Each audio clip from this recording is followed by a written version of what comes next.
is American Forum.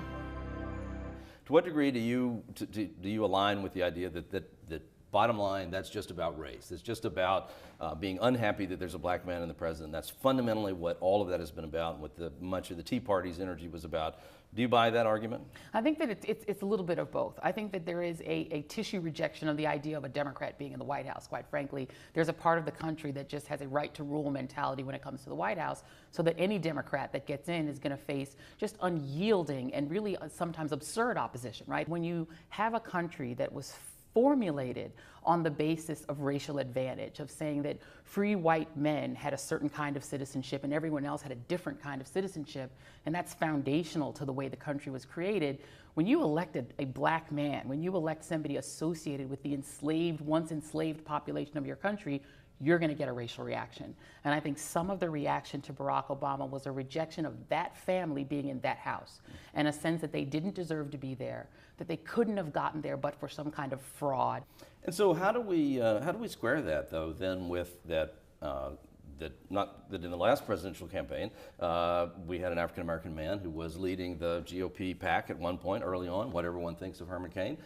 He was there, he had the poll numbers. 999. And now we have another African-American conservative very high in this very scattered Republican field. That does seem to, at least to some degree, belie the idea that race alone as an identifiable thing, that the opposition to the current administration is fundamentally reacting purely to the color of skin of an individual. Well, I think it's very interesting. When you look at the conservative movement and the Republican Party, there's always been a gravitation toward having people of color be symbolic in that part of the culture, of having an ideological soulmate who is black or who is Indian American, like a Nikki Haley, or who is Hispanic, like a Marco Rubio. That's a very desirable thing on the right, in part because the Republican Party has become a very white party. It's an overwhelmingly white party. And I think that there is a desire to put forward candidates and individuals of color. The Tea Party movement was pushing forward people of color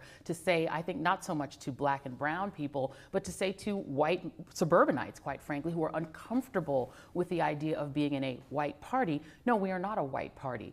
But what candidates of color on the right do and say is very different from what candidates of color can do and say when they are Democrats. On the right, what is desirable is to have a black body or a brown body, but the ideology be very bleached of the discussion of race, avoiding the topic of race, or really rejecting the idea of racial difference. And that's what candidates like Ben Carson are able to do. From the University of Virginia's Miller Center, this is American Forum.